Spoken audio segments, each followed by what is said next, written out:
الحمدللہ رب العالمین۔ محترم ڈاکٹر عبد المتین صاحب، ممبر آل انڈیا مسلم پرسنل لا بورڈ، محترم شاہد علی صاحب، کارپوریٹر، جماعت اسلامی کے خادمین، تحریک اسلامی کے بزرگوں، میرے بھائیوں، بہنوں، ماؤں اور بیٹیوں، السلام علیکم ورحمۃ اللہ وبرکاتہ۔ الحمدللہ جماعت اسلامی شہر حیدرآباد کی یہ مہم، جس کا آج آخری دن ہے عملی طور پر، لیکن جیسا کہ مختلف مقررین نے یہ بات بتائی، یہ صرف ان ایام میں کرنے کا کام نہیں ہے بلکہ مستقل کرنا چاہیے۔ اکثر لوگوں نے تذکرہ کرتے جماعت اسلامی مختلف موقعوں پر مختلف مہمات کو ٹیک اپ کرتی، اور بعض موقعوں پر تو اس بات کا بھی تذکرہ ہو جاتا کہ صاحب مہم ایک وقتی کام ہے، لیکن جماعت اسلامی کے پیش نظر یہ بات ہوتی ہے، مہم دراصل میڈیکل پوائنٹ آف ویو سے دیکھا جائے تو یہ ایک میڈیکل کیمپ ہے، جس میں ڈائگنوسس ہوتا ہے، جس میں معلوم ہوتا ہے کہ بیماری کیا ہے۔ ٹریٹمنٹ کے لیے تو آپ دواخانے کو جانا پڑے گا اور مستقل ٹریٹمنٹ لینا پڑے گا۔ یہ ایک میڈیکل کیمپ ہے، اس میں اس بات کی طرف متوجہ کیا جاتا ہے کہ صورتحال امت مسلمہ کی، سماج کی، انسانوں کی کیا ہے۔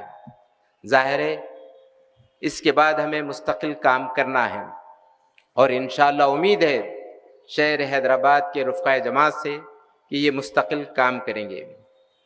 الحمدللہ موضوع پر تو مقررین، علماء کرام پورا حق ادا کیے، مختلف زاویوں سے آپ کے سامنے بات آئی، اور اس بات کی کوشش کی گئی کہ انسان کا احترام کیوں ضروری ہے، اور اس کی تاریخی پس منظر کیا ہے، اور اگر انسان کا احترام نہیں کریں گے تو جو صورتحال ہو رہی ہے اور ہوگی، یہ ہم سب کے لیے نقصان دہ ہیں۔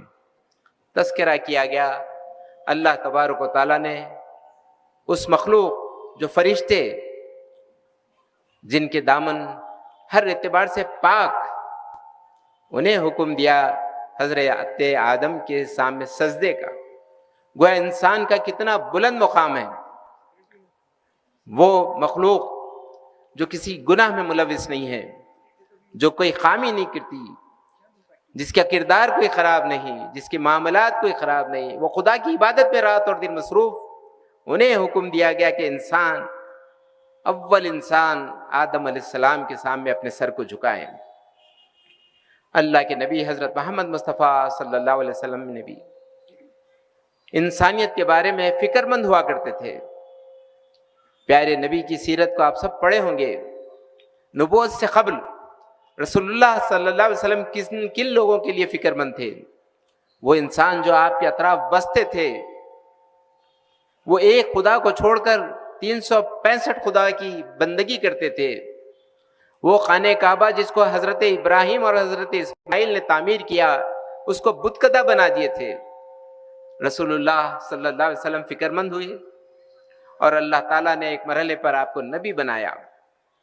نبی بننے کے بعد سے لے کر اس دنیا سے رخصت ہونے تک رسول اللہ صلی اللہ علیہ وسلم انسانوں کا خاص خیال رکھا۔ آپ اپنے بارے میں یہ بات بتائی، میں اس آگ کے گڑھے کے دامن پر، کونے پر ٹھہرا ہوا ہوں، اور لوگوں کی کمر پکڑ پکڑ کر کھینچ رہا ہوں۔ انسانیت آگ سے بچے، انسانوں سے کو آگ سے بچانے کا کام پیارے نبی کا کام ہے، اور پیارے نبی حضرت محمد مصطفیٰ صلی اللہ علیہ وسلم اس کام سے کبھی غافل نہیں رہے۔